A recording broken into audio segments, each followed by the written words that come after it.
President Muhammadu Buhari reiterates mopping up of illegal AK-47 guns in the country.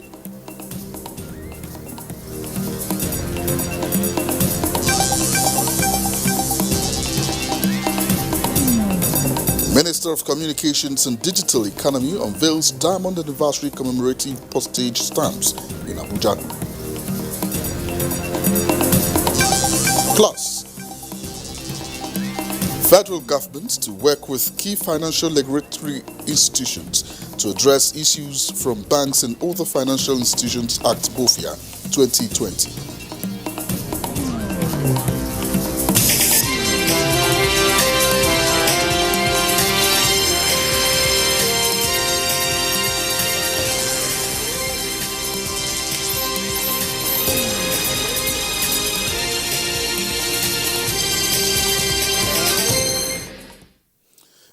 Glad you could join us. We'll start with the executive arm of government, as President Muhammadu Buhari has re-emphasized his marching orders to security chiefs to go harder on criminal elements undermining national security and stability, insisting that anyone found illegally with AK-47 be shot at sight. This was at a meeting with the National Council of Traditional Rulers of Nigeria at the State House, co-chaired by the Sultan of Sokoto, Muhammad Saad Abubakar, and the Oni of Ife, Oba Adeye Eniton Ogunzi. State House correspondent Adamu Sambu reports. President Muhammadu Buhari, who appraised the royal fathers with efforts by government towards improving the security situation in the country, said his administration has recorded appreciable successes in the northeast and south parts of the country. He, however, described as surprising the situation in the northwest, where people with the same culture are killing each other, kidnapping for ransom, rustling domestic animals, and burning valuable properties. Those who are conducting the abduction, the killing and so on, don't seem to be short of arms and ammunition. We had 4 hours meeting of the Security Council. We gave clear instructions. Anybody with AK-47 should be shot, because AK-47 is supposed to be registered and is only given to security officials. The president expressed dismay over the attacks on police stations and killings of security personnel by criminals, stressing the need for traditional rulers to use their influence and position as bridge builders to complement government efforts at ensuring peace and security, as well as rooting out those who do not mean well for the country. We have a problem, but I assure you we are doing our best.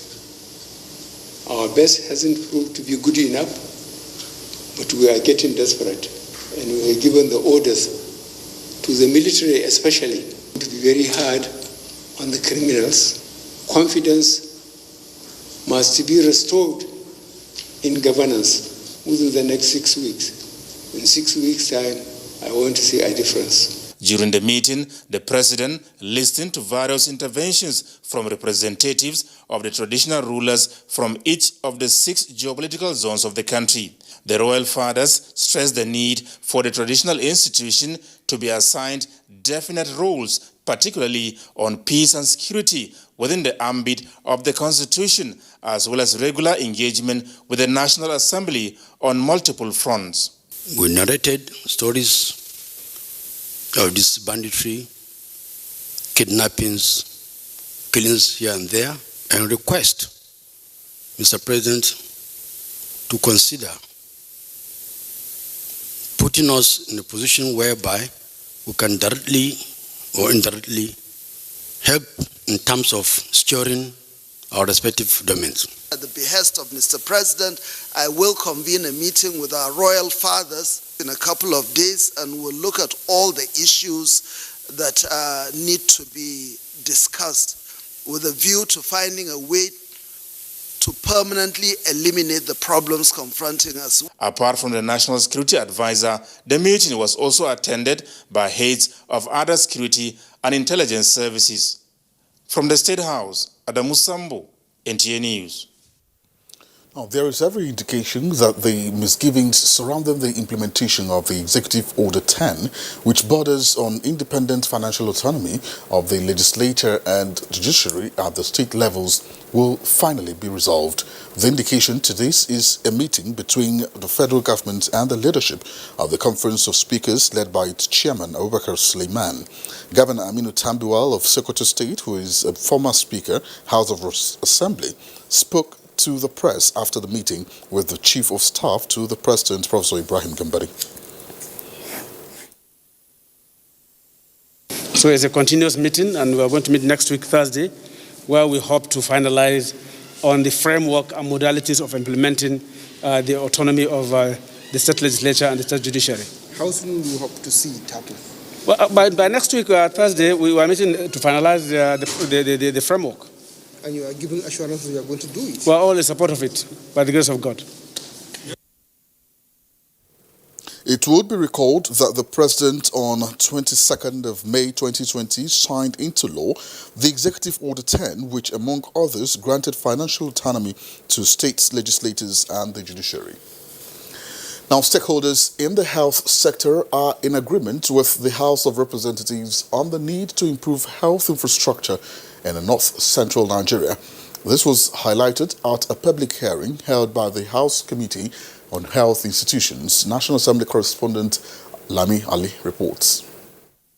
The public hearing is pertaining to two establishment bills sponsored by the Deputy Speaker Ahmed Idris, seeking the establishment of Jos Orthopedic Hospital and Federal Medical Center, Wasi, both in Plateau State.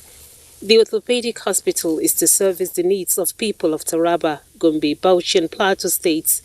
The tertiary hospital that is there, Jos University Hospital, is overwhelmed with so many cases. So therefore, establishing an orthopedic hospital there will bring healthcare, specialized healthcare closer to the people. It would be right to have one per zone, the federal zones of the country.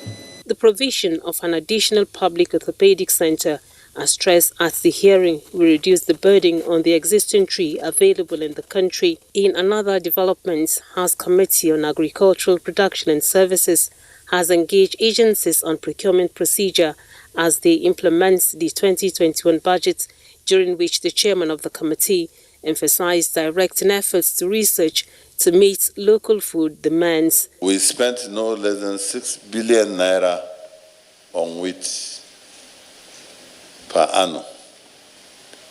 And what we target, if we can get just 30% of that, 30%, if we can substitute it with our local wheat, then we have we have a headway on that.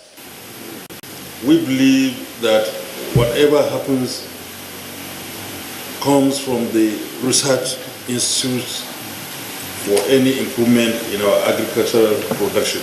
Meanwhile, the winner of the Cross River North senatorial by-election and member House of Representatives, Senator-elect Jarigbe Agom Jarigbe, at a briefing says, having been affirmed by the Federal High Court and issued certificate of return by INEC, he hopes to be sworn in by leadership of the Senate soon. And I know and I trust that the Senate leadership will do the needful. From the National Assembly, Lami Ali, NTA News. Still with the National Assembly, the lingering economic situation in Nigeria has remained a justification for the country's economic diversification from oil. This was the position of Senate Committee on Finance during an investigation on the internally generated revenue by agencies. Mobolaji Moribiri has a report. Inability by some government agencies to remit their revenue generation between 2014 and 2018, alleged mismanagement of the revenue funds were the issues that the committee investigated. The entire 460 agencies and MDAs of federal government to be under the schedule so that they can see themselves as revenue agents. We wrote to Minister of Finance that we should be exempted because by nature of what we do, we are a social service organization. That the reason why you have not seen returns on our treasury bills from 2015 is because we moved to the TSA.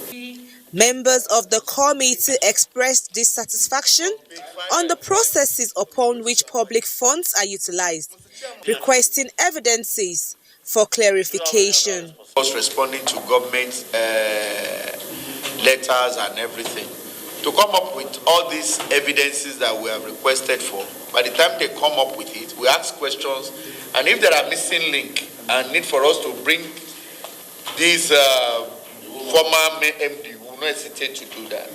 The public hearing is adjourned to next week Tuesday. From the National Assembly, Mobolaji Moribiri, NTA News. And away from the National Assembly, the federal government says it will continue to work closely with key financial regulatory institutions to build on already recorded successes and build on all issues arising from the Banks and Other Financial Institutions Act BOFIA 2020 be addressed promptly. Minister of Finance, Budget and National Planning, Zainab Ahmed, who was speaking in her office, said citizens need to feel safe in financial transactions irrespective of the volume involved. Leah Katumbe-Batunde reports.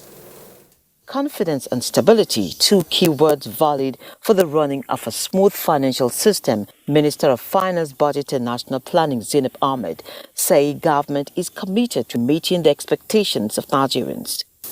I'm aware that there are issues that arose from the recently amended Banks and Financial Institutions Act BOFIA 2020, to which my attention has been drawn.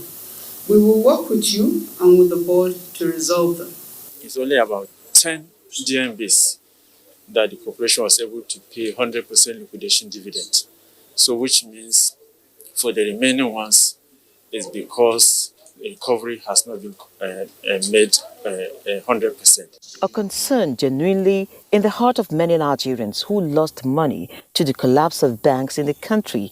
In Abuja, Leah Katumbe-Batunde, NTA News. Now, the federal government's initiative of setting aside 1.68% development of natural resources funds with the Revenue Mobilization Allocation and Fiscal Commission is continuing to attract interest from the states lining up to assess the funds.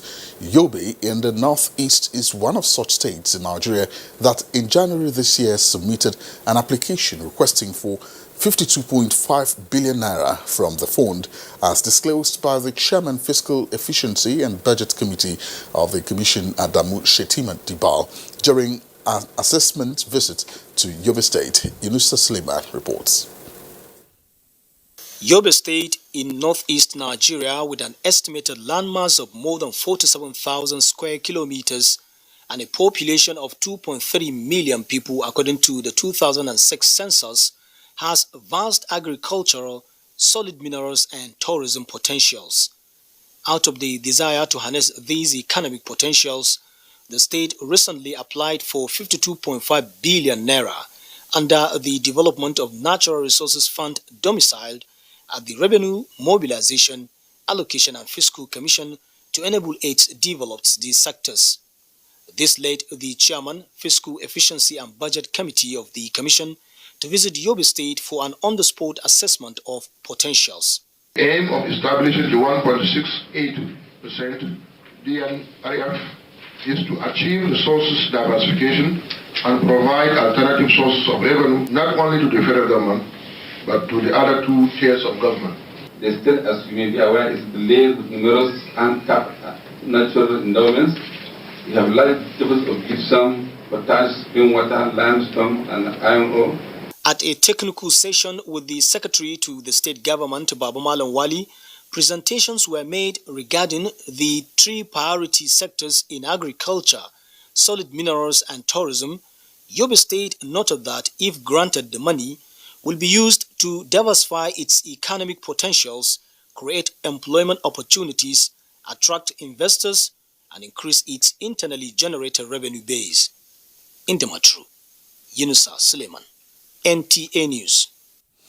And back here in Abuja, National Human Rights Commission has pledged its support to ensuring that human rights are integrated into the national response to both COVID-19 and HIV.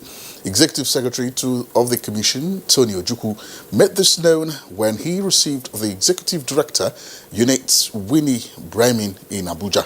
Omeka Marachukwu completes the story. There is no doubt that COVID-19 pandemic has triggered additional human rights challenges to humanity, particularly the key populations and persons with HIV and AIDS.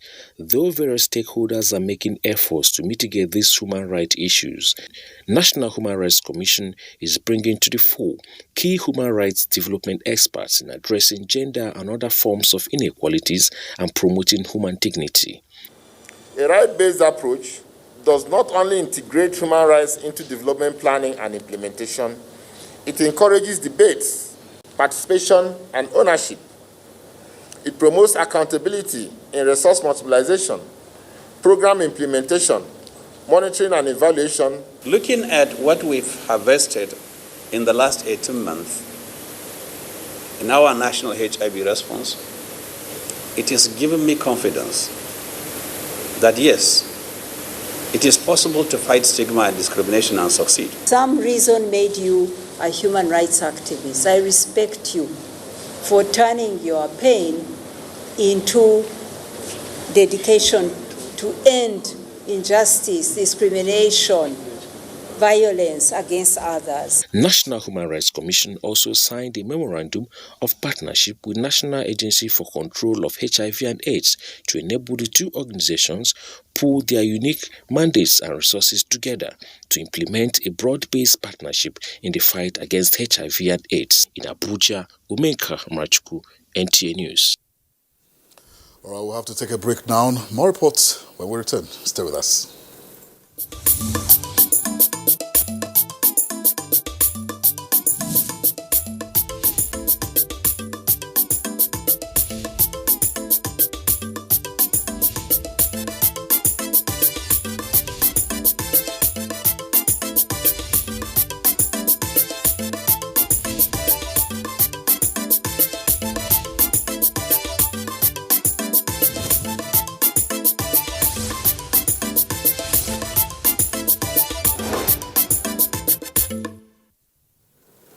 Many thanks for being with us. Now, President Muhammadu Buhari has formally inaugurated the new headquarters of the Niger Delta Development Commission, valued at 16 billion naira. The ceremony was performed through an alternative virtual platform. President Buhari described the project as an important milestone in his administration's effort at repositioning the Commission for Sustainable Development of the Niger Delta region. State House correspondent Adamu Sambu has a report. Occupying a total land area of 39,116 square meters, the new magnificent disabled-friendly head office complex of the NDDC consists of a 13-floor twin-tower main building as well as a 4-story ancillary building which will be home to commercial properties like banks, hospitals, restaurants, and various conference halls. Before the completion of the project, which started in 1996, NDDC has been spending 200 million naira annually on rent. I commend the management and staff of NDDC who stay in the cause and keen into the reform agenda of our administration. Today, we are handing over to the people of Niger Delta a befitting head office complex for present and future use. Consequently, huge yearly rentals would now be saved and deployed to other areas of needs in the region. I am particularly pleased to note the cordial relationship between the NDDC and the National Assembly and hope that this relationship will be strengthened further for the benefit of the people of the Niger Delta region. President Buhari commended the Minister of Niger Delta Affairs, Godswill Akpabio, for providing the required leadership that led to the completion of the project. In 2015, as part of our administration's cardinal objectives to kill corruption, some critical reforms were embarked upon part of which was a holistic reform of the NDDC for greater service delivery for the people of the region. To achieve this, I reassigned the supervision of the NDDC to the Honorable Minister of Niger Delta Affairs for administrative efficiency. Second was the appointment of forensic auditors to review the operations of the Commission and to ensure that the appropriations made to the NNDC are commensurate with what is on the ground. Speakers at the event poured encomiums on President Muhammadu Buhari for his passion and genuine commitment towards enhancing the development of the Niger Delta region. I wholeheartedly commend President Muhammadu Buhari for setting up a forensic audit to look through the books of NDDC. I also welcome the setting up of an interim administration to manage the affairs of the Commission pending the conclusion of the forensic. The digital economy sector has again recorded another milestone as the Minister of Communications and Digital Economy, Dr. Issa Ali Pantami, unveiled the Diamond Anniversary Commemorative Postage Stamp in Abuja. A statement by the spokesperson to the minister, Uwa Suleiman, indicates that the significance of the stamps are deeply rooted in the country's national history and are to be used in authenticating official documents. Issa Pantami noted that in spite of the enormous challenges bedeviling the Nigerian Postal Service, NIPOST, the federal government is committed to repositioning the organization to attain its maximum potential in adding value to the economy. The minister, the statement added, has championed and established the recognition of NIPOST as the legal producer of stamp duties through the Finance Act of 2020, a move which strategically empowers the institution to generate revenue. Now, April 29th has been set for the commencement of the phase 2 of the digital switchover from analog to digital broadcasting in the country. Information and Culture Minister Lai Mohammed announced the date at a media briefing in Abuja. Anthony Forsen reports.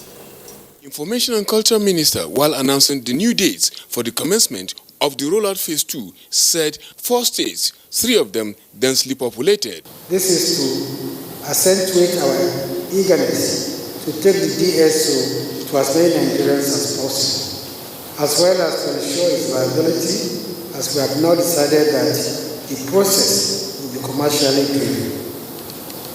Our decision to also kickstart the analog switch off is a clear testimony to our commitment to complete the DSO process as soon as possible.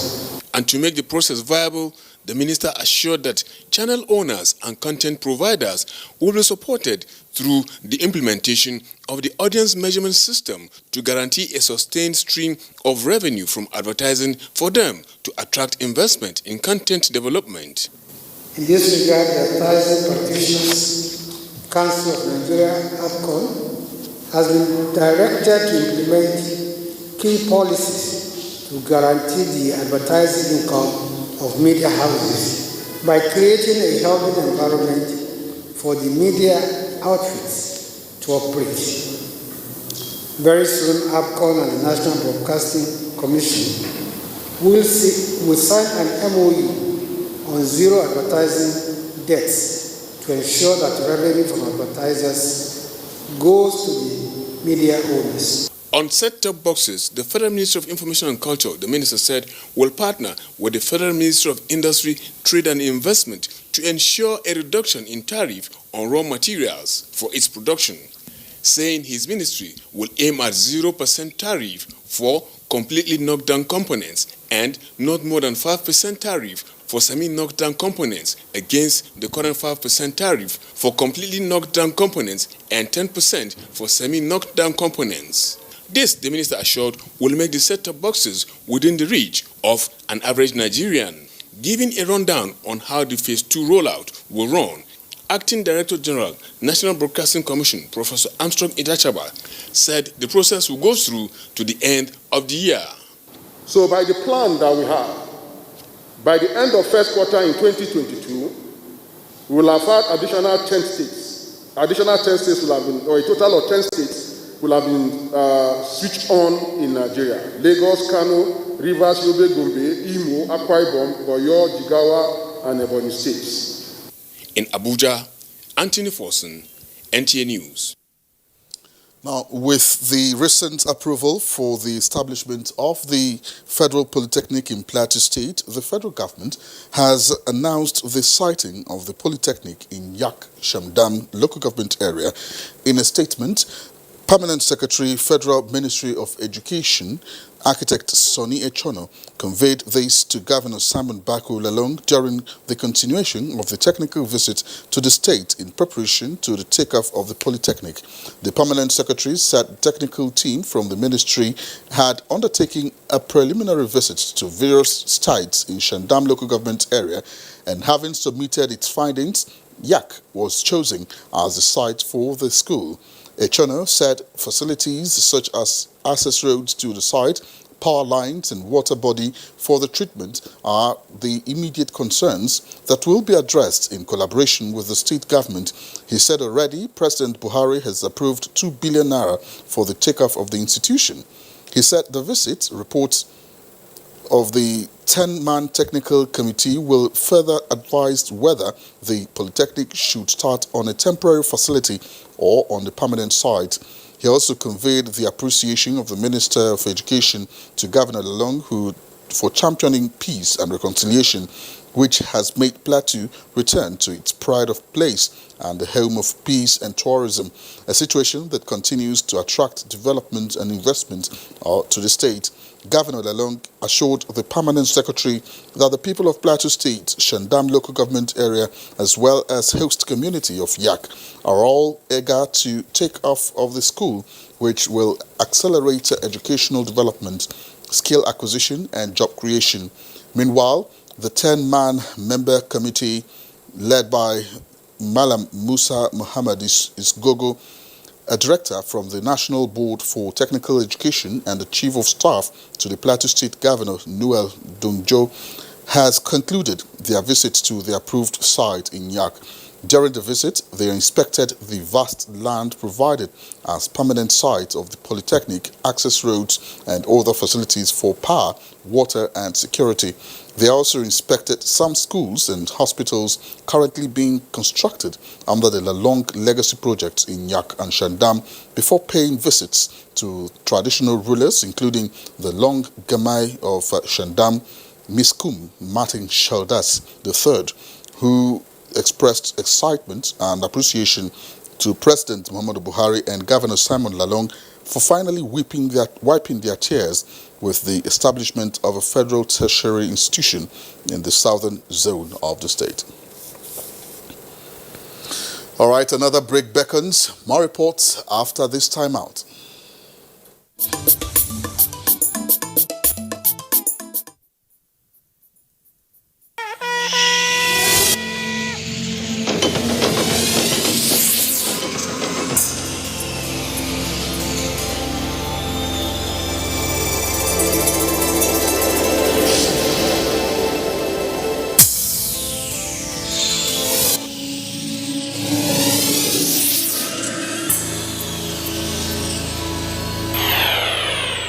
NTA, you can't beat the rich.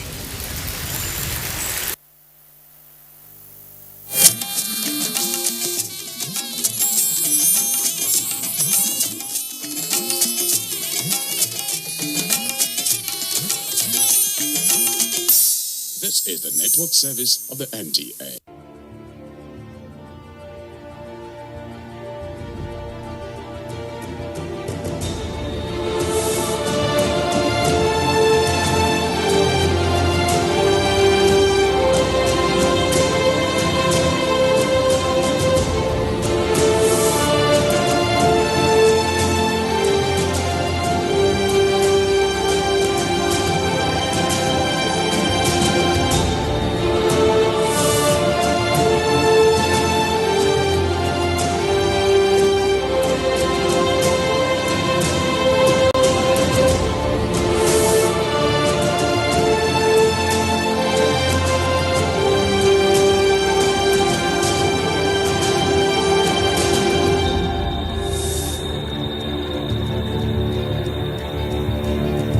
Nigerian women in the diaspora are winning, and not just winning, they are winning big, taking up top leadership level positions in governance, economics and politics, enterprise, academia, among others. This is why the Diaspora Show this week is celebrating Nigerian women at home and in the diaspora. We've got an exclusive interview with Honorable Abike Dabiri Arewa, aka Mama Diaspora, the Chairman CEO of the Nigerians in Diaspora Commission. We've also got an exclusive package of 5 Nigerian sisters who are all medical doctors. Also on the show are some outstanding Nigerian women in the diaspora making us proud. Please stay tuned to your favorite program, The Diaspora, and I am your host, Koinsola Adetumbi.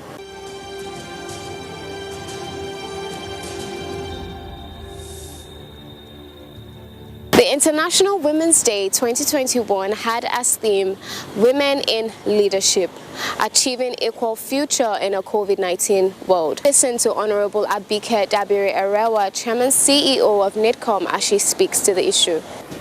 When we realize that when you give women that chance to take decisions, to be in leadership position, the society will be the better off for it. And I keep saying, when the men are shouting fire for fire, the women are there to say water for fire and quell a lot of issues.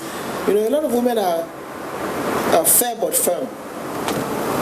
So, and in terms of, you know, women in leadership, I keep telling women that nobody's going to step aside for you. Take people that are already in leadership positions and maybe elected or whatever. They're not just going to say, okay, women, come and take. You have to actually go for it. You have to plan, you have to decide, you have to be clear in what you want to do. Number one is to even, a lot of women will say, oh, they want this and that, but are you even walking towards that, moving towards that? In politics, for instance, you need to start from the grassroots. You need to work with the people, mobilize, let them get to know you, and then have the confidence of the people. Like I went to my ward, I used to go, and for about 5 months, I was attending ward meetings before I even took a decision that I'll contest elections.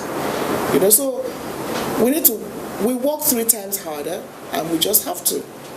So, and then when you say women in leadership, how many women are you lifting up as a woman in any position? So if we say we want more women, it's fine. But how many women are we the women lifting up? So it's important to also consider that and stop paying lip service to, if you educate a woman, you educate a woman. Just do something for the next woman who is not as who doesn't have the advantage that you have. And then political parties, it's very important for political parties to take the right decisions about women. And here's the thing, there are a lot of qualified, competent, absolutely competent women, but are they coming out? So if I say vote for me, I'm not saying vote for me because I'm a woman, I'm saying vote for me because I do the job. But if you're going to compare 2 people, you're going to look at what they can do than the gender. Yeah. So it's important to encourage women, professional women that know they have the capacity, and we all know they have the capacity to get involved in the political system of Nigeria. I'm not saying everybody should contest elections, but you need to participate, get involved from wherever you stay, your area. Everybody has a word, so that your voices can be heard and you can be agents of change. If every political office holder knows that 1 vote can get you out of office, then you're not taking anybody for granted. So for women in leadership, I think it's getting tougher, and it's going to get tougher. So that means there's a lot more work for us to do as women, and political parties have a major role to play. They should stop paying lip service to, oh, women, and then just they take form, free form. You know, but also on the part of women, qualified, competent, women who have succeeded in various professions should come out. And I knew it was easy for me to get a political appointment. But having gone for a leadership program in Harvard University, it threw a challenge at me about leadership. And I just got up one of these days and went to my constituency and started asking questions. You know, This is my family residence. Where's my ward? And they showed me my ward, and I started attending ward meetings. That's how I started. Before I now went to the leader of the party, Asiwaju Bola, and went to him and said, I want to contest elections. I took that decision on my own after consulting with family and friends on the next step to take. I didn't sit in my home saying, oh, maybe somebody will just call me and say, well, dare to venture, yes, dare to succeed. So we must have the courage. And so even if you lose, you're not a failure. You only lost once. You'll try again. And then you have to put in the hard work and then be realistic with your goals. Don't just wake up tomorrow and say, you've never had anything, but you want to take the #1 slot or something. Be realistic with your goals. And there are many places you can focus on. Local government, state assemblies, councillors, So it's a two-way thing. The women themselves must come out. And I'm talking of really qualified and competent women. Right. There's no reason why the local government should not be the strongest arm of government when we do the right things in terms of the kind of structure we practice as a nation. And I believe that structure has to be adjusted for government to be effective in Nigeria. Many thanks, Mama Diaspora, for your leadership. Gender inequality, violence against women, lack of decision-making in public life, and women empowerment are some of the issues on the front burner. Please take a listen. Women, as you have stated, have been functioning effectively across all sectors. We are the bedrock. We are the bedrock of the family. Women take on a lot of challenges, from looking after the home, ensuring stability for the children, supporting their husbands, but also being providers, also supporting the economy of the home as well as the country. As a diasporan, a Nigerian in diaspora, and a woman in particular, are you thinking home? Absolutely, and that's why I've put a lot of investment in Mobi Health, trying to give back to the continent. I schooled in Nigeria, and then I left over 15 years ago to practice in the UK and to further my postgraduate training.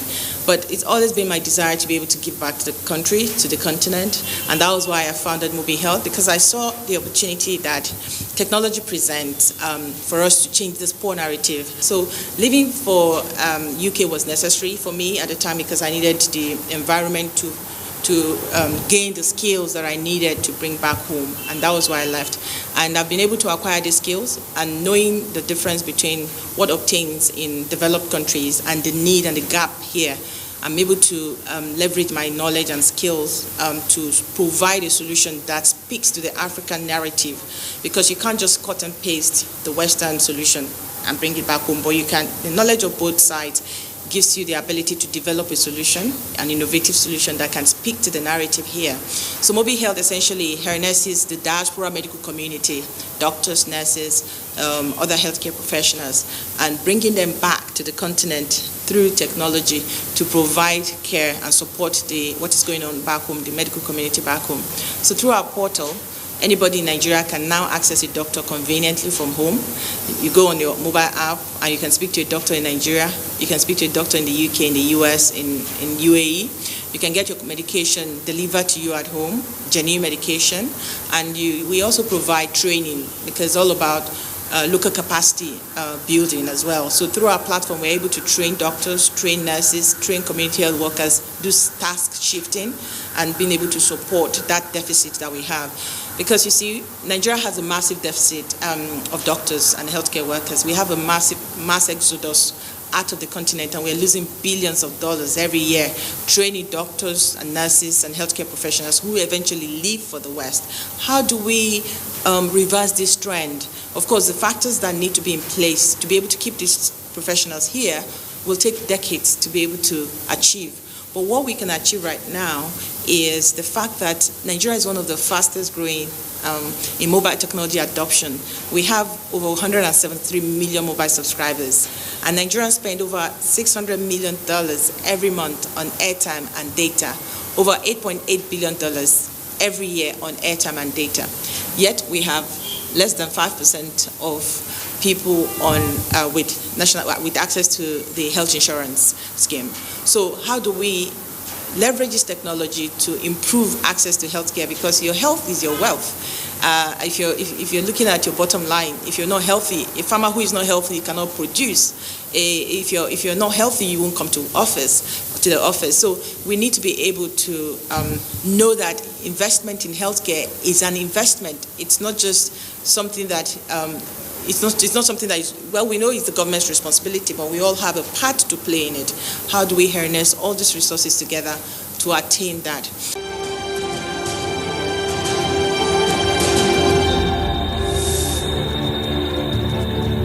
As we celebrate women, it is important for us to take out time to reflect on the state of affairs of women around the world. It is true that things are not where they used to be, but things are not where they should be at the moment, because a lot of women around the world are still going through pay inequality, sexism. The maternal mortality rate is still very bad, especially in developing countries. And women are still, going through a lot of situations like domestic violence, and when there is war or any form of unrest or conflict, women suffer the most. A lot of governments have not actually put things in place to protect women and to create a safe environment for women to thrive, be it in their career or in different aspects of their lives. And in some countries, even in Africa, there are no, known, serious punishment for people that abuse women, that are violent against women. And I think this is something that, needs to be done. We have to actually move as women from just, influencing policies to becoming policy makers. And I think, we have been denied, a seat on many tables, but I think it's now time for us, instead of waiting for us to be called to sit on the tables, for us to demand to sit on the tables. Because I must say that the world is missing out on a lot from excluding women from certain fears. Because think about it, the world has been run by men for as long as I can remember, and the world has a lot of issues. So women have a lot to offer, and I believe the world is actually, changing itself by not giving women the opportunity. If just take a look at the coronavirus, for instance, the countries that have been run by women have handled the pandemic better. Countries like New Zealand, Denmark, Taiwan, Germany. If you look at those countries, you'll see that the way the pandemic has been managed is really amazing. Women out there, I would like to say to you, do not allow the visible and invisible structures created by society or systems to keep you down. Dream big and pursue your dreams. Your power is actually in your action. And it's time for us to raise our hands so that we're counted. It's time for us to actually make sure that we're not invisible, that our voices are heard. It's a time for us to actually seize the opportunities that are presented to us, and the opportunities that are not presented to us, for us to either create them or demand them.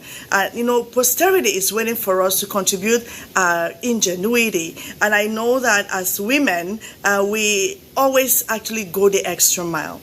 And I want to say, don't be good if you can be excellent. And don't be excellent if you can be extraordinary. Be totally amazing. I know that as women, we have the power in us to, take this world to a different place than it is right now. And as we celebrate women, I want us to not just celebrate women, but put things in place to give women the opportunities to achieve their full potential. Many thanks. We are super proud of you. And now let's join Boy Alinko for a message. Not so fast. Look, I'm tired.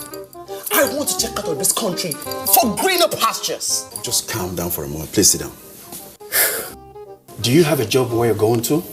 No, but someone is arranging, Listen, Alinko. Checking out of this country without proper planning means one thing. Unimaginable begin.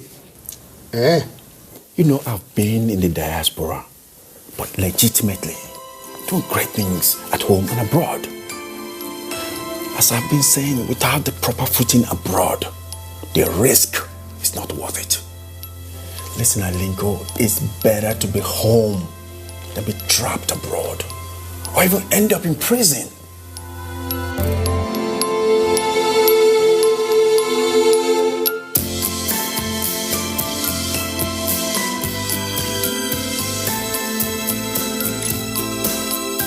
Now let's celebrate the Aliyu sisters. 5 Nigerian sisters in the diaspora who are all medical doctors. They are from Okene in Kogi State and are practicing medicine in the United States.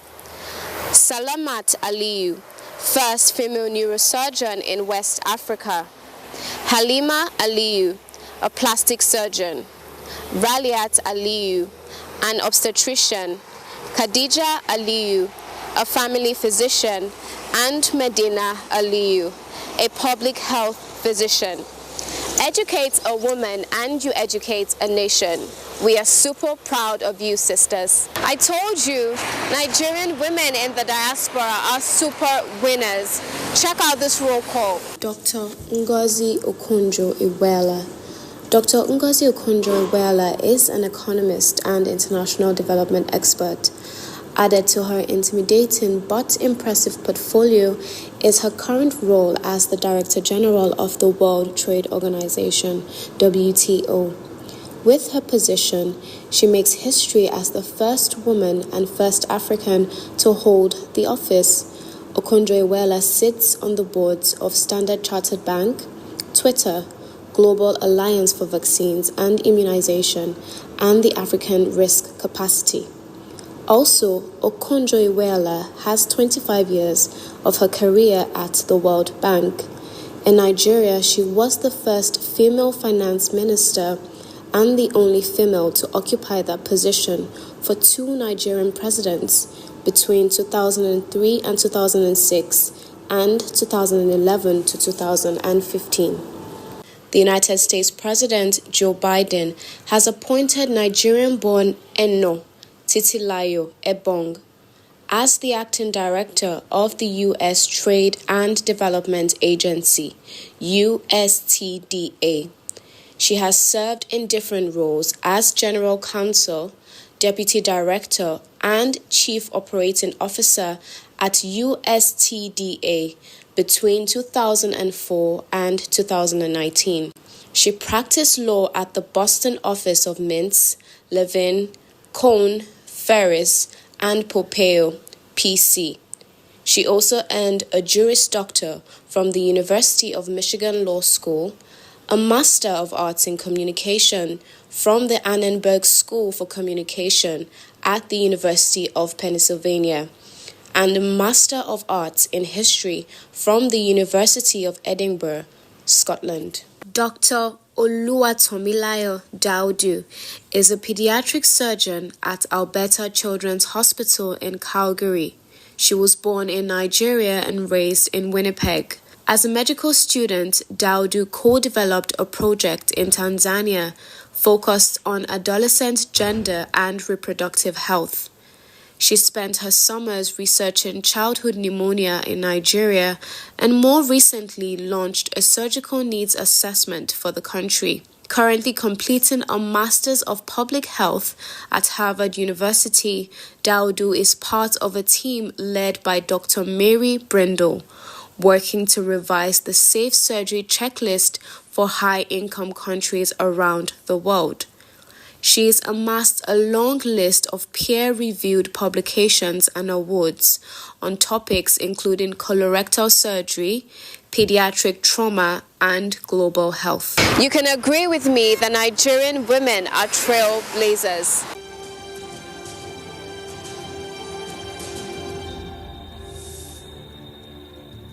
We're going to talk about some more words that have to do with suicide. The first one is suicide behavior, which is kind of similar to suicide attempt, but not quite. So suicide behavior is an act or a group of activities that can lead to suicide. A group of activities that can lead to suicide, or a group of activities that people who kill themselves engage in. A group of activities that people who kill themselves engage in. For instance, I bet you didn't know that people who are suicidal give away their stuff. They give away their stuff. A lot of them start to give away their stuff. A lot of them start saying goodbye. A lot of them start collecting or buying the means to kill themselves, like buying sniper or buying a gun, like getting some pills together suicidal behavior, or simply even writing a suicide note. I picked the name of this show on purpose, writing a suicide note. Children will start asking questions about suicide, start asking questions about death. We're going to get to that in the future episodes, but just remember that. That's a collection of behaviors that people who want to kill themselves engage in. Then we have something called a suicide contagion or contagion if you're potato or potato, right? It refers to the process by which the exposure to suicide or suicidal behaviors within one's family, one's peer group, or through the media reporting can result in an increase in suicidal behaviors and suicide in persons at risk. That's a lot of words, but the bottom line is when you expose people who are at risk to a lot of news about suicide, they can become suicidal. People at risk. Note that, not everyone. So it's called a suicide contagion, much like COVID-19, right? It's a contagious infection. So suicide can be contagious, okay? Then there's a suicide cluster, and a suicide contagion tends to lead to a suicide cluster. And a suicide cluster is defined as a group of suicides or suicide attempts or both that occur close together.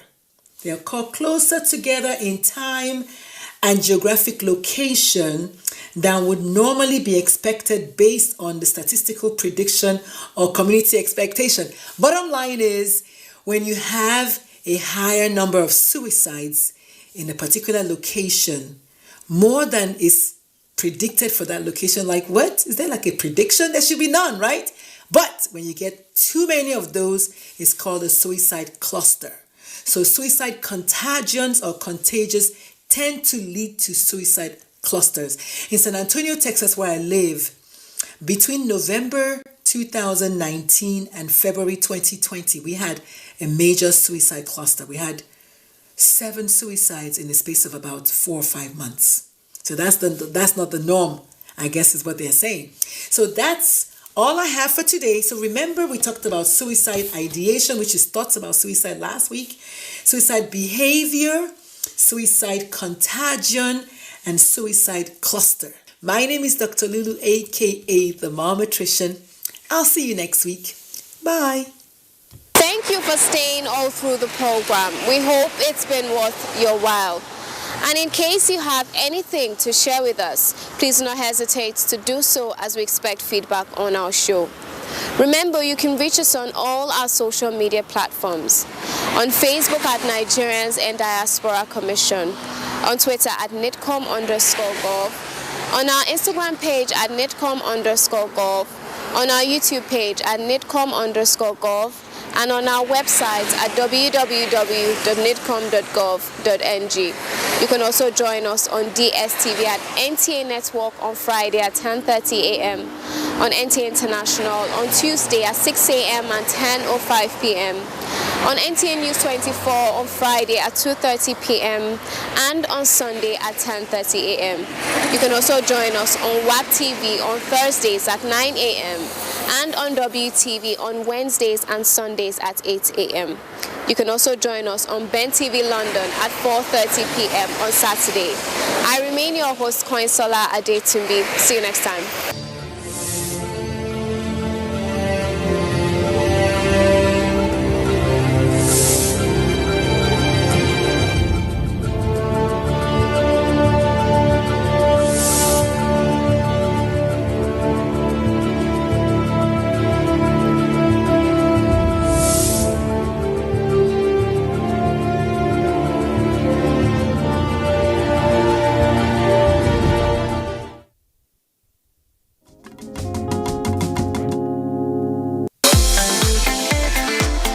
From dusk to dawn, 24 hours a day, NTA International is with you in your living room, office, everywhere and anywhere. We provide the company you desire in terms of balanced and up-to-date news, programs and the best of entertainment. Tune in to DSTV channel 251, GoTV channel 91, Freeview UK channel 264, or you can download www.visiontv.co.uk. app for iOS or Android. You can also see us on Facebook and YouTube for quality content on the go. NTA International, Africa's window to the world.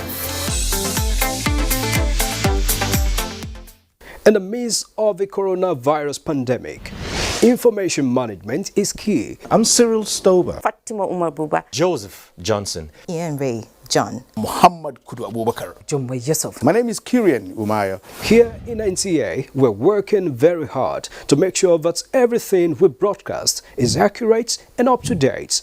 Misinformation spreads very fast. The social media has been a huge conveyor of misleading information from one individual to another, then to another set of groups. In a short while, it goes viral, and before you know it, it is all over the world. There have been several misleading information on coronavirus COVID-19.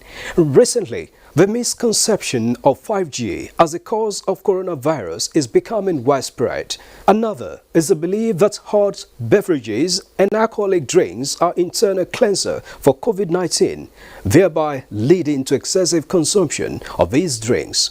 The use of local concoctions as treatment for COVID-19 are yet to be scientifically proven. However, there has been several theories about the efficacies of these concoctions. We should stay safe and denounce all manner of fake news and misleading information on COVID-19. For medical advice, go on the WHO website, Nigeria Center for Disease Control NCDC website, or stick with the advisories from the Presidential Task Force on COVID-19 or other authentic official sources. NTA is one of them.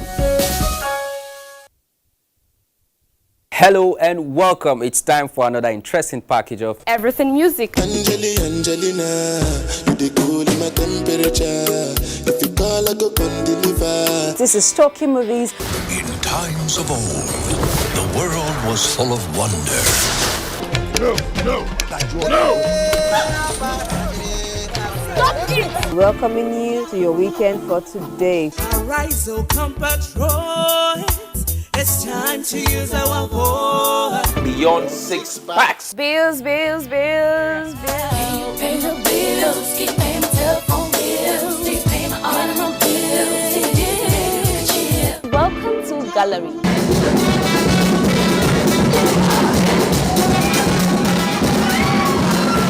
Me and my paddies. London for what? London for medicine. Medicine for what? Medicine for coffee. Are you sickness? To our illness. Welcome to Gist Zone. All right, my name is the Eselucien Wego One. Ona nyokoko nyonyo.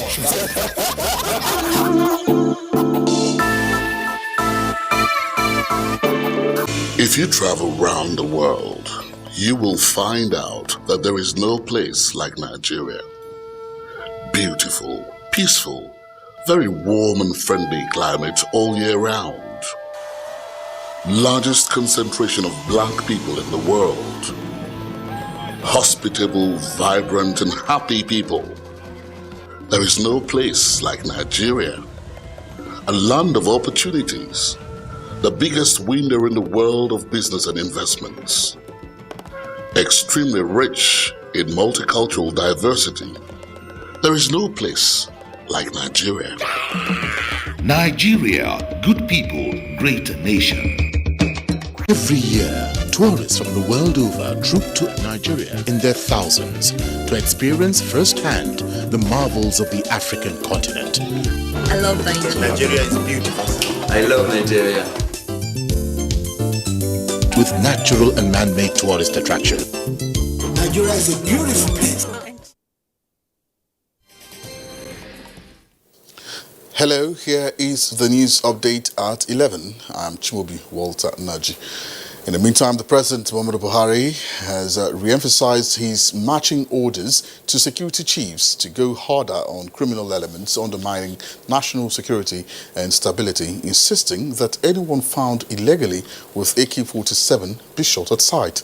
This was at a meeting with the National Council of Traditional Rulers of Nigeria at the State House, co-chaired by the Sultan of Sokoto Muhammad Saad Abubakar and the Oni of Ife, Oba Adeye Niton Ogunwusi. Those who are conducting the abduction, the killing and so on, they don't seem to be short of arms and ammunition. We had 4 hours meeting of the Security Council. We gave clear instructions. Anybody with AK-47 should be shot, because AK-47 is supposed to be registered and is only given to security officials. We have a problem,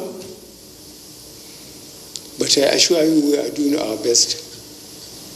Our best hasn't proved to be good enough, but we are getting desperate, and we are given the orders to the military especially to be very hard on the criminals. And the federal government has formally declared that it will not engage mercenaries in its fight against insurgents and other forms of insecurity in the country. The National Security Advisor, Babagana Mangunu, stated this at the 3rd edition of the State House media briefing organized by the Presidential Communications Team, focusing on the security sector.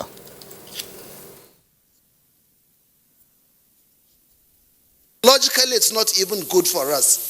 It paints the picture of weakness. It paints the picture of incapacity. And I do not see any reason why we cannot, with what we have, deal with these elements. These are not people who are looking for anything that is genuine, kosher, legitimate. These are people who are just out to take measures, calculated measures to inflict pain, violence on people. And we must deal with them the way they have to be dealt with. I want to assure you, categorically and unequivocally, the government is going to apply its full weight to deal with these criminals until such a time that they vacate the shores of this country. This is President Muhammadu Buhari's thinking. This is his trajectory. And this is what we are going to do. Reports just getting to our studio indicate that gunmen kidnapped unspecified number of students from Federal College of Forestry Mechanization, Afaka, in Kaduna State. According to the reports, the kidnapped victims involve female students of the institution. We'll give you details as they unfold. And that's the news update at 11. Do join us again at 1 for another update. I'm Chimubi Walter Naji. Good morning.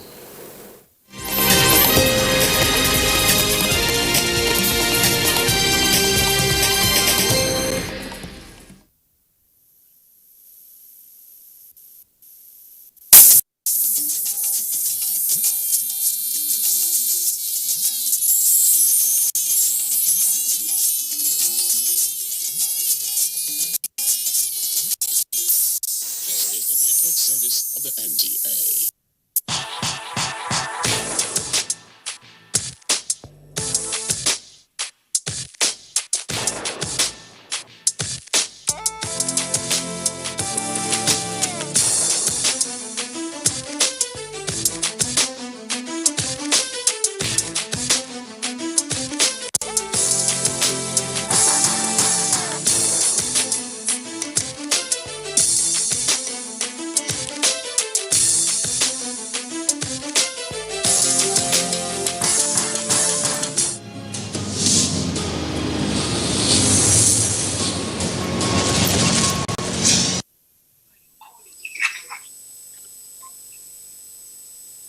Without any doubt, the father of sportscasting on television in Nigeria,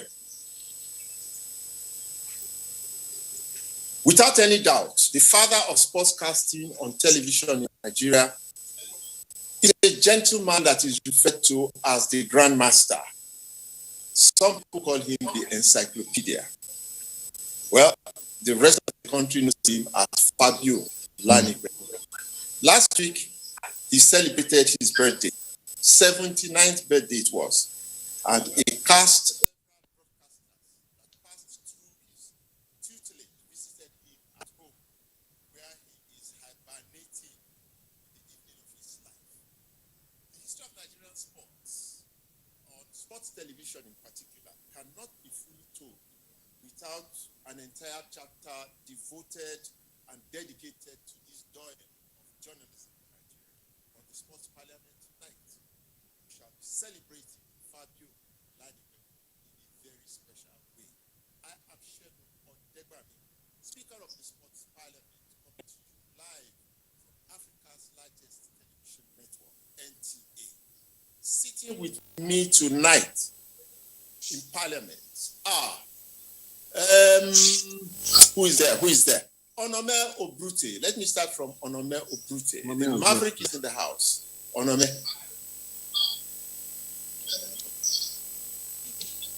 Onome ran away. Onome has run away. Onome ran away. So we have Beauty and Brain in the house. She's back. Adenike Keenan. Beauty and Brain. Thank you, Mr. Speaker. I'm very scared tonight. I don't know where to start from. Danomen left me out on this. No. But then again, I'm looking forward to a fantastic time. Hello, Nigerians. This promises to be very good. And I'm just waiting. You need to sit back and relax. Watch. You are television yourself. And after you, there's another one coming, who is also from the television industry too. Deji Omotoyibo. He told me that he would not miss this show for anything.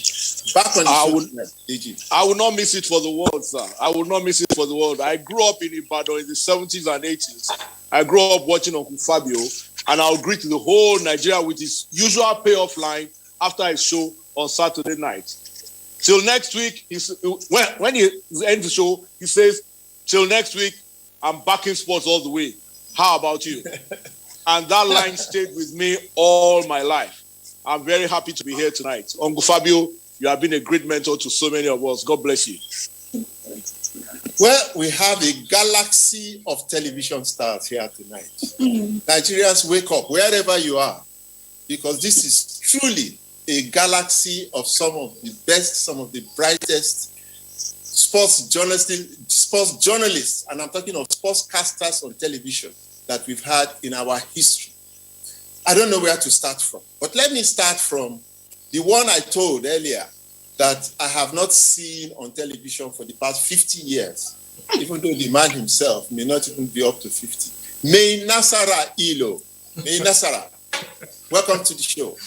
Oh, thank you very much, Shegun. It's an honor to be with you and the array of stars you are parading tonight. It is even a greater honor that we are celebrating the life of Fabio Ladipo. I'll just leave it at that, and there will be plenty more to say once the conversation starts. But it is a very great honor to be on this program. Fantastic. Well, let me tell you that I have not... The last time I saw her, she was even older than how I see her now. I tell her all the time that she is ageless. She was the first, she was the best. Modele Sharafa Yusuf. Modele. Hello, Big Sheikh. Good evening, and thank you for inviting me on your lovely program. It's a real big pleasure to be here tonight celebrating our Oga Fabio. Thank you. And one that people, fantastic, and one that people don't see. They know his name very well. They don't see him because he's always behind the scenes, making things happen. Well, that's the man's face there. And I love your surname. I love your surname. It's Bisiriyu. I love that surname. So, Rotimi Bisiriyu. Welcome to the show, man. Thank you very much, Babashege. It's a pleasure to be here. My name is Rotimi Bisiriyu. Like you said, I'm the backroom guy. Nobody gets to see me, but it's a lot of stick, ask Modele and them. I have a big cudgel, which I whip reporters and commentators in line. They follow others. Thank you very much. My pleasure being here. Hey, and the one that we have been seeing forever. He has never stopped being on television. Well, he left us and went, and tonight he's back. Tunde Orebi. Tunde, how are you? Nice to be here, Big Sheikh. And when my colleague went to celebrate my boss, I call him Fabulous Fab. You know, here is is a man that I used to adore so much, an icon in the sports industry, an icon in broadcasting, one of the best that we can see around. Nice to be here. And this giant, I'm just looking at his face, this giant of television, who was there at the very, very, very beginning, because I think he's the earliest one. He comes closest to me in getting to know Uncle Fabio Lanikwekun. And I haven't seen him on television for so long because he has been such great things in such other huge industries. But let me use this opportunity to welcome again Wahid Olagunju. Wahid. Well, thank you very much, Shegun. You are the only one that can pull this through, and I commend you for assembling us. It's a privilege to reconnect with former colleagues dating back 40, 50 years. Celebrate one of our role models, one of our inspirational leaders, one of our transformational leaders of our time. We called him Oga Fabio in those days. Last week, Tuesday, we were with him reminiscing, celebrating him with his family, and it's a pleasure being here tonight. Celebrating him once again as colleagues, as brothers and sisters. Thank you, Shegun, for pulling this through. Thank you. Well, Onome Obrute, the Maverick, is back. I can see Yomi there. Yomi somewhere is there. I can't see him. But Willie Soho has been trying. Willie Soho is an old broadcaster like Wahid and the rest of them. He's trying to connect, but he's in one bush somewhere. I don't know where in Nigeria. So if he connects, that would be fantastic. But Willie Soho is also in the house. Okay? The other parliamentarians who couldn't join us at the start will join us when we come back from this break. Join us after the break. Issues in the sports sector remain one of the most debated among Nigerians due to the passion, followership, government involvement, impact on Nigeria's external image and our national life in the sports parliament. The NTA offers Nigerians deep views on issues with experts in the sports sector, offering in-depth analysis, hindsight, insight and foresight towards elevating Nigerian sports to the zenith on the floor of the sports parliament. Sports Parliament, a unique platform for sports discussions, showing live on the NTA. Keep a date with the parliamentarians. Your eyes have it.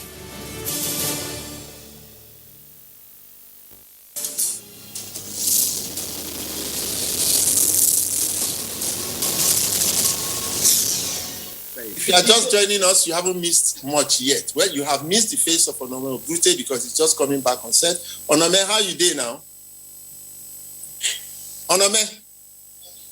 Mr. Speaker, alhamdulillah, I'm fine, Mr. Speaker. Good to be here. Very good. And also we have Yomi Okpakule in the house. Yomi, welcome back. Lost and found parliamentarian. Thank you very much, Big Sheg. I'm happy to be here. And what a day to be back. Uncle Fabio. It's nice to be here. And I can see veterans that mentored me all around. And I'm happy to be part of the I am just seeing a face. I'm just seeing a face join us. I have just seen a face join us. The last time that I heard and saw him on sportscasting of any sort was when I was a little boy playing for Nigeria.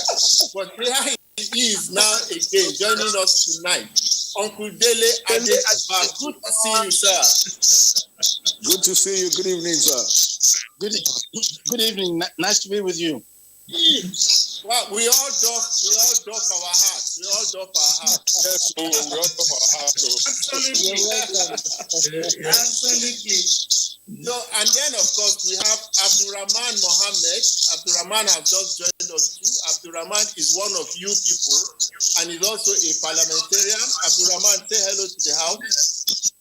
Hello, my dear brothers and sisters. Good to see all of you. Thank you. Fantastic. So where do we start from now? Maybe for the first time on television, let me tell my own little story about my relationship with television and Uncle Fabio Lanipeku. In 1972-1973, I did my industrial attachment with WNTV, WNBS in Ibadan. And Uncle Fabio was in that television station, in charge of sports. I was in charge of sports on television, and I was the sports.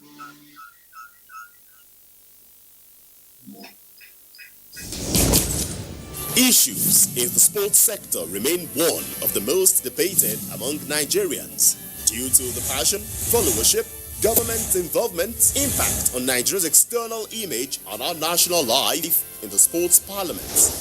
The NTA offers Nigerians deep views on issues with experts in the sports sector, offering in-depth analysis, hindsight, insight and foresight towards elevating Nigerian sports to the zenith on the floor of the sports parliament. Sports Parliament, a unique platform for sports discussions, showing live on the NTA. Keep a date with the parliamentarians.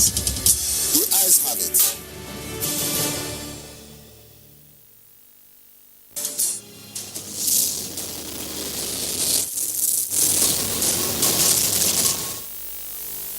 Yes.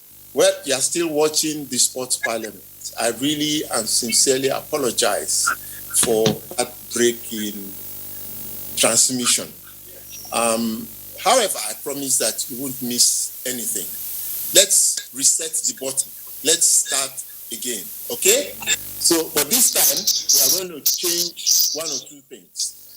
We have an insert, 4 minutes of it, which is about Uncle Fabio, which was put together by our team here in NTA. Let's just sit back and go through the 4 minutes of that insert. Fabio, happy birthday to you. Former NTA colleagues, friends, and well-wishers gathered in Lagos to celebrate one of their own, Fabio Lanipeku, who turned 79 years on the 2nd of March, 2021. Amongst the old NTA Sports Desk colleagues present at the brief event were Wahid Olaguju, Tayo Balogun, Rotimi Bisiriyu, Modele Sharafa Yusuf, and Paul Ogazi. For he's a jolly good fellow. For he's a jolly good fellow. And so say all of us. And so say all of us. And so say all of us. For he's a jolly good fellow. For he's a jolly good fellow. For he's a jolly good fellow.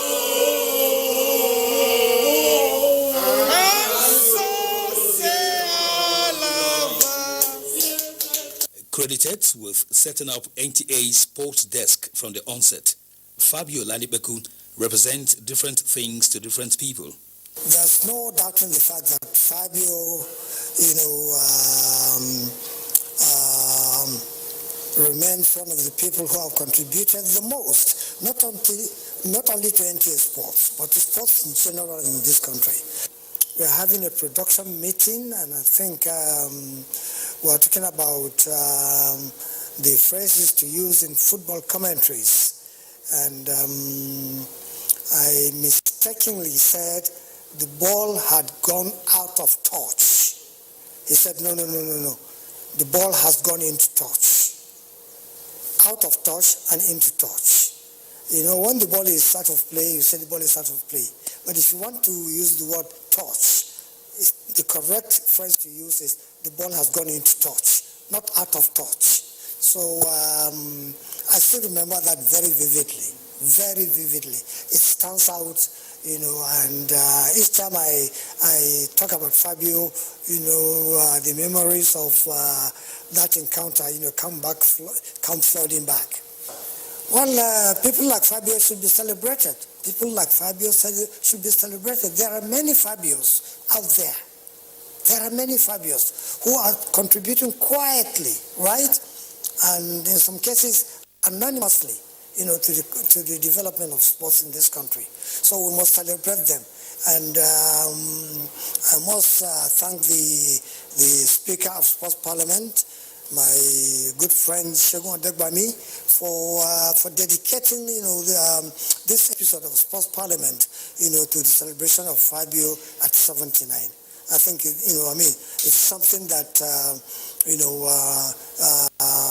was well thought out. Bàbá nígbà tí mo rí bẹ́ẹ̀ ṣe tó, mo wá sọ pé ọpẹ́ ló yẹ.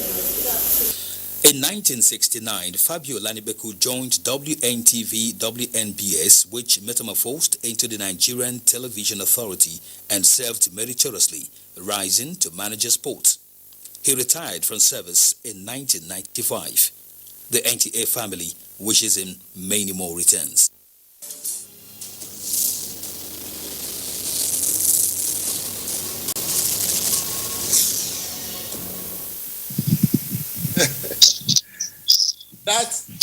That loud voice, that very loud female voice, feminine voice that you heard there was that of Modele Sharafa Yusuf. Modele, we don't have too much time anymore, but just tell us about Fabio Lanibeku. Fabio is one of the, as you said, one of the most knowledgeable sports broadcasters ever, anywhere. And he taught all of us to be thorough, to be detailed, to be dedicated, and to, just give it your best. As the last speaker in that insert said, you couldn't get away with not saying something right with Fabio. He would always correct you. He had a knack for pointing out mistakes. We used to fear him when we were working with him. We were working on eggshells around him.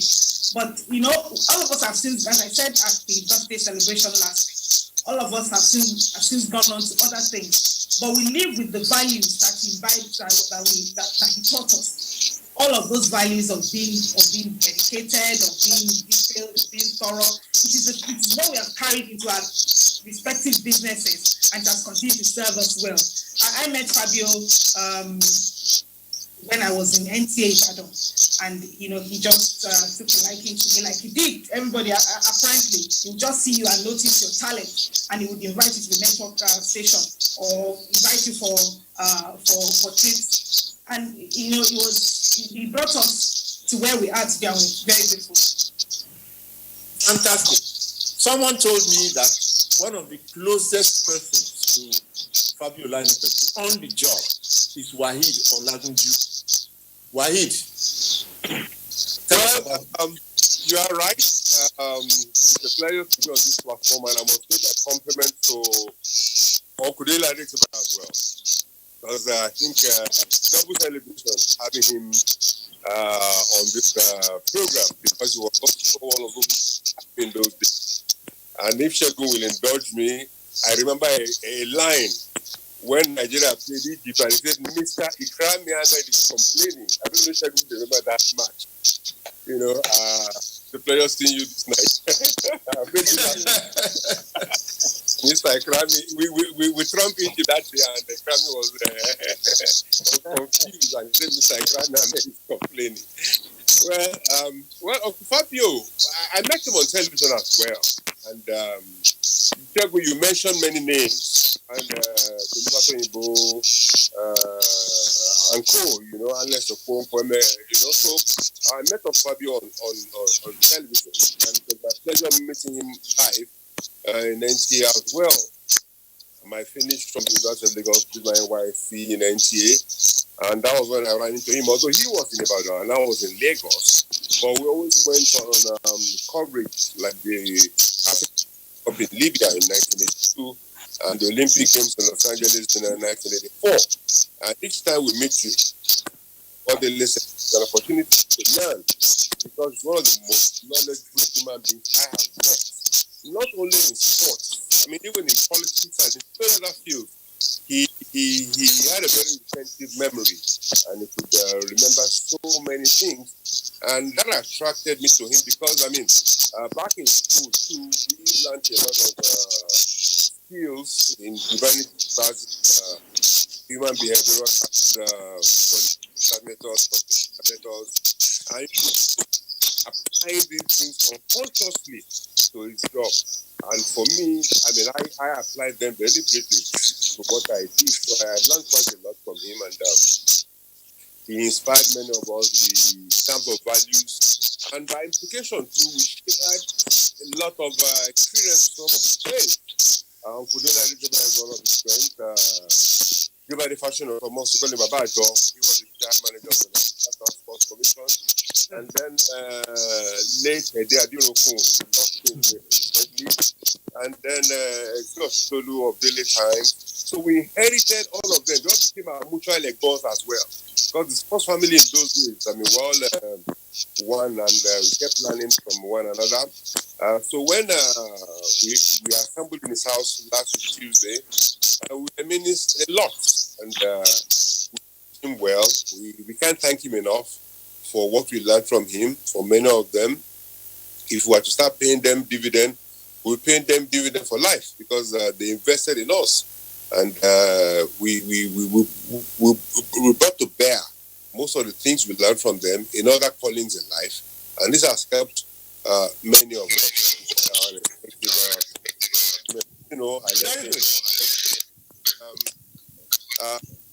Thank you, and thank you to many others. Thank you for pulling this. Thank you. I would love to hear what Rotimi Bisiriyu has to say. Rotimi. Yes, thank you very much. The Fabio Ladipe voice, I was very close to him. I was the producer.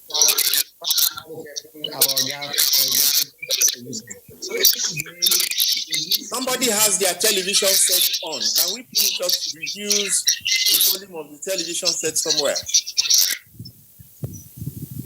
Yeah, I think it's better now. Okay.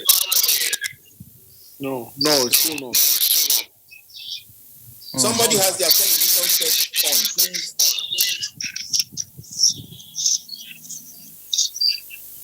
Okay, go on, Ricky. Yes, I was saying. Who has the TV on? Hello. Okay. Yes, I will. Rotimi, just wait. Probably from your end. Let's just check. Rotimi, just hold on. Let's go to Nasara Ilo, and will be better. Rotimi, just hold on. Okay. Nasara. Yeah. Thank you very much. I really share all of the sentiments that have been made by those who made the presentations. I am honored once again, and I'm happy to see and greet Dr. Beda Adetiba, who was the only frontline broadcaster that I couldn't get to interview when I was in Lagos. I tried several times, and every time I tried to get him, he was busy. He was out of the country. Yes. But about Fabio may have had so many children in broadcasting that I consider myself as one of the most fortunate children of Fabio. I read biochemistry and started working as a journalist in the late 80s in Sokoto. And Fabio then decided that it was time to try and bring together some of the trainable journalists within the NTA establishment to form this business. First, he invited me to cover the National Sports Festival in Port Harcourt, and immediately following that, he gave me my first international trip in sports when I was invited as a member of the foreman team to cover the African competitions. Now, between that time and now, mostly related to sports and journalism. I have been to 81 different countries. So much of this is positive for the practice given to me by Fabio. From Fabio, I learned 6 or 7 things that were special to Fabio. Number one, being as a journalist, you can never say that I know enough. It's a continuous learning process. You must know, you must assume that there is more to know, and you must seek to know, and you must know. That was the first thing I knew about Fabio. The second thing I learned about Fabio was the need and the penchant for excellence, for facts, for style. The third I learned from Fabio. Well, Nasara, you will have to cut it short so that others can also have their say. I'm sorry. There's plenty to say, and I'm sure that everybody has their lives to say. But I appreciate the opportunity. Thank you. Yeah. Okay. We'll go on our second break. We'll go on our second break so that we'll fix whatever is creating the background noise. And when we come back, we'll go back to you and make it short and sharp after the break.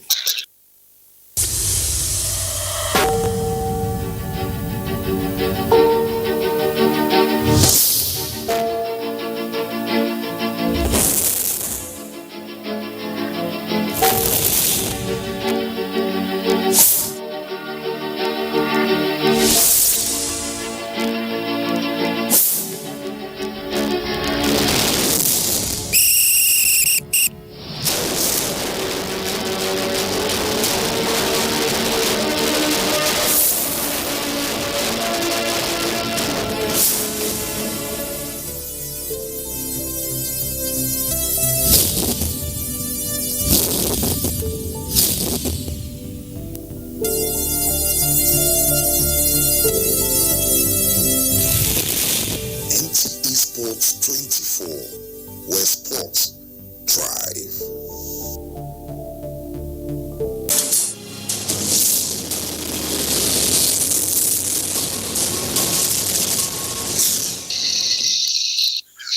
Welcome back. Well, this is the Sports Parliament. We are just managing to go through tonight's program. I must admit there have been a few technical hiccups, but thank God it is all NTA. So let me go to Rotimi Bisiriyu. Fix it for us now, Rotimi, and make it short and sharp so that we can go round. Yes, I will just mention 2 points. One of the most very I learned from Fabio Ladipo. He taught us never to be. He comes, goes away. Yes, with him to me. Then the following day he will come and say, "Oh, this was that." Until today, I'm using that much in my business environment. Secondly, taught us that government and the way he puts it is very Jacob wrote to me. You go to is a certain room and greeting. No, so you should not invite them to NTA Sports because they are coming here because all the sports you know to come to play. So that the first one never mathematically.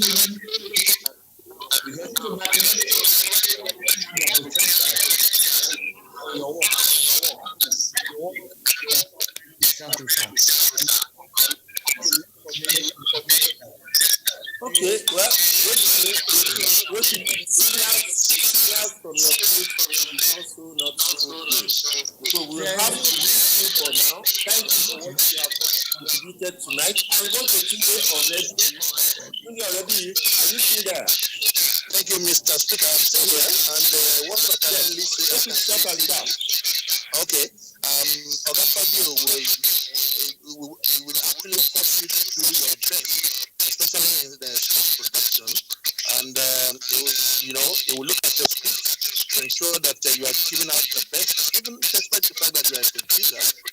Oga Fabio was always on our neck to ensure that the best maybe sports or motorsport all came out and they come out so smoothly.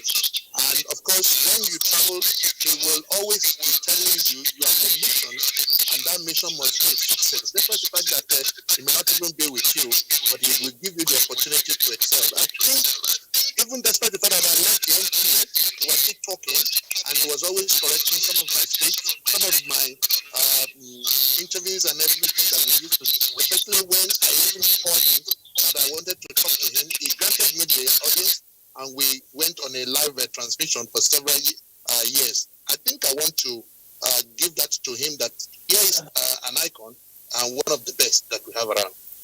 Fantastic. Willie Soho, that we never see on TV anymore. So Willie, what are your own experiences, your thoughts? Very quickly. What he puts back on the face is that our boss, Mr. Fabio Lanipekun, a great patriot, lover of the Nigerian nation, he had an excellent history of Nigerian sports. He knew our sportsmen and women up close and personal. And he never liked being verbose, being very descriptive, because as a television commentator or analyst or presenter, the picture, like they say, speaks 1,000 words. And he was always very, very serious about that. He never wanted us to use flowery language and what have you. He was a good boss. He's a good boss. And we can only wish him the very best. We know he's not feeling too well at this material time, but God will heal him and make him to be well and to be strong again, so that we can tap from his vast knowledge. I remember when I wanted to do a documentary about the great testing Thunder Balogun, the only natural person to go to who had all the information was Mr. Fabio Lanipekun. So I say, our boss, I'm sure you are listening to me in your house there in Surulere. I've been there once to see you, even though I didn't have the opportunity of eating begiri and amala. But I say, more grease to your elbow, and may the good Lord make you to be well again. Amen. So we are going to go now to where we started, to Uncle Dele Adetiba. Now don't tell us the story anymore. Just sum up for us the Fabio Lanipekun that you have known for so long and that you know. Uncle Dele Adetiba. Well, that's a tall order, because Fabio to me was a colleague and also a friend. So I could talk to you about his favorite brand of beer. Yes. I could talk to you about the fact that he loved to play drafts. Yes. But most importantly, as a colleague, the most outstanding thing about Fabio in sports, broadcast, and whatever was his memory. We never had the advantage of having research done by other people for us, as is done in other countries. But you didn't need it with Fabio. He had the dates, he had the events, he had the venues at the back of his hand. And up until a few years back, I would still be able to call him if there was an argument as to what happened in a particular event, who was at what event, what date was it. Do you remember the results? Fabio would be ready with an answer within minutes. He always had that gift of remembering the details of events. And I normally would take in the atmosphere, but Fabio was just a detailed person in terms of the statistics and how it all happened. That's what I always remember about him as far as sports was concerned. Fantastic. Well, parliamentarians, you have been listening to all the testimonies that have been given, but something stands out for me. This probably is the most outstanding television sportscaster in our city up to date. He doesn't have a national honor in his name. The man has been hibernating for so many years, and we haven't heard anything done for him or in any way whatsoever. And we have heard all these testimonies about how great this gentleman is. So parliamentarians, please set the agenda for change in Nigerian sport. Let me start from Onome Obuchi. What has been going through your mind as you listen to this morning? Short and sharp.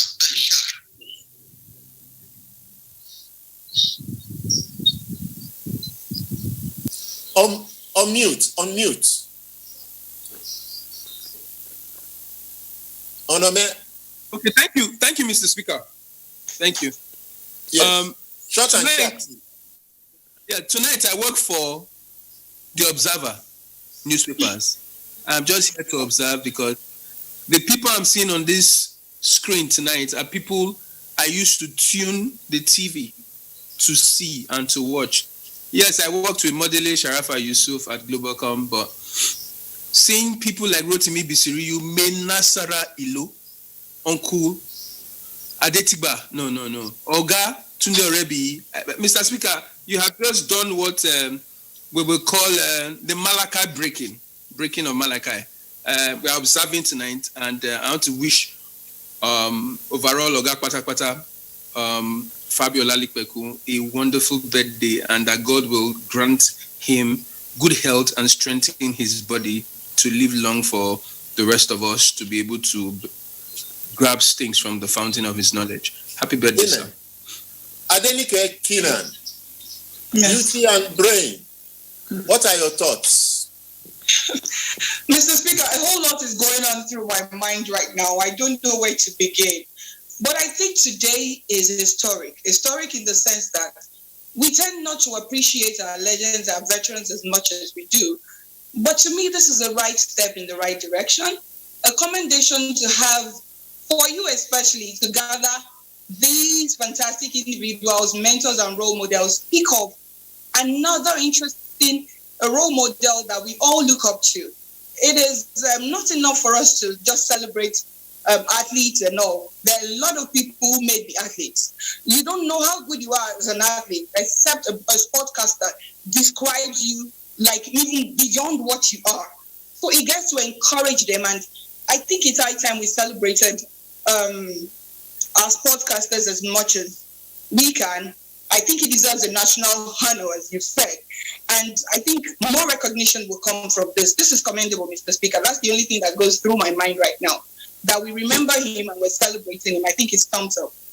Not when they're dead, but when they're alive. Very good. Deji Omotoyinbo, is it not inconceivable that a Doyen such as Fabio Lanikpeku does not have a monument to his name, does not have a national honor attached to his name, despite everything that he has done for television and sport? And you cannot have the sport without television. You cannot have the stars without the sportscasters. Deji Omotoyinbo, quickly, your thoughts.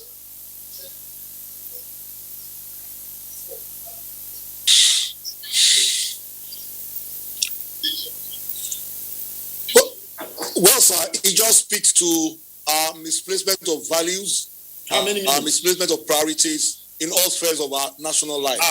Uncle Fabio is a legend in the industry. Nobody is more deserving of a national honor because of what he's done for Nigerian sports. Some of you remember the Dama miracle. I can still remember his commentaries running in my head when Nigeria came back from 4-0 to 4-4. Those are iconic moments. And like a lot of people said, attention to detail. I never worked with Uncle Fabio. I started my career when he retired, but we built a solid relationship, and he's been there so much so that when I launched my book 4 years ago, he was a special guest, and it was one of the people I dedicated the book to. So we need to honor our heroes. It's not only the people on the tracks or on the turf. So many people contributed. Uncle Fabio has contributed more than anybody for the development of Nigerian sports and history down the years, and he deserves to be properly honored. I pray that he lives to be 80 next year so we can all physically gather and celebrate him monumentally. God bless you, sir. Well, you are there, just sitting quietly and watching. Maybe you are the one that will move the motion, Abdurrahman Ibn Mohammed, because I have ignited something. What are your thoughts? I have ignited something. Yes, you did indeed, Mr. Speaker. But before I go to that, your ignition. You have 1 minute. You have 1 minute. The question that you have carved me out from the line of comments by my brothers and sisters on the NTA Sports Desk. I also have been there with them.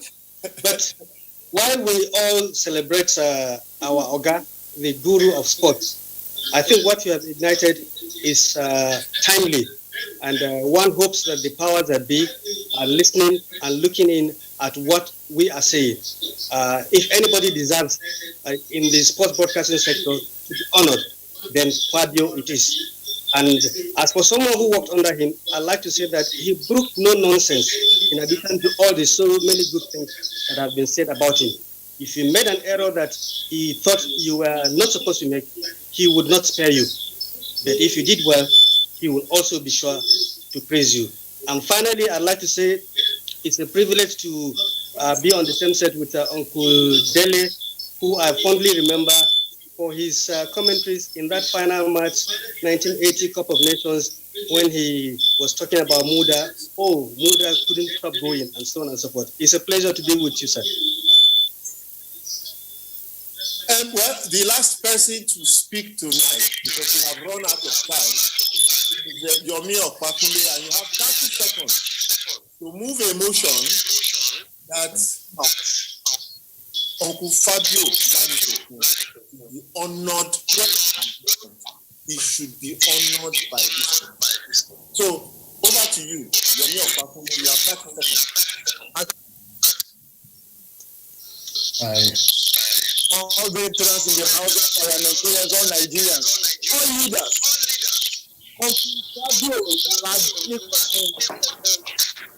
Undeniably deserve honor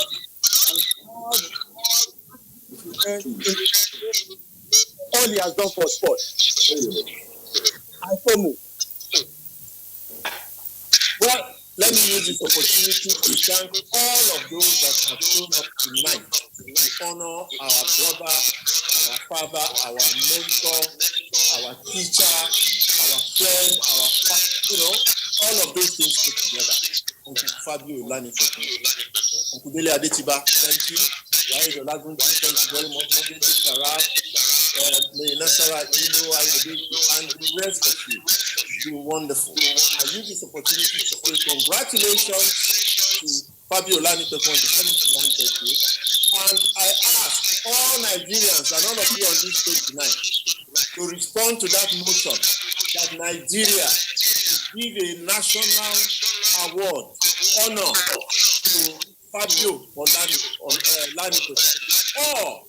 name a monument that is related to sports and television after that gentleman before he died. All those in favor say aye. Aye. All those against say nay. The aye.